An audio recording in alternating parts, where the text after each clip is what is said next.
INDEPABIS.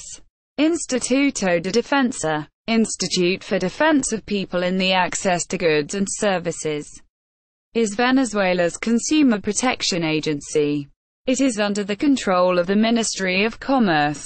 INDEPABIS was created in August 2008 under the Ley para el Derecho de las Personas en el Acceso de Bienes y Servicios, law for the right of access to goods and services, replacing the previous Instituto para la Defensa del Consumidor y el Usuario.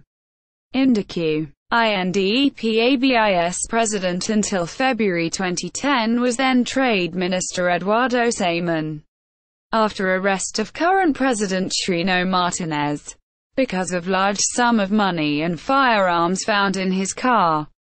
Eduardo Samán returned to position of INDEPABIS president. In Spanish. Official website. In Spanish. Por que acute el Indecu ahora se llama INDEPABIS.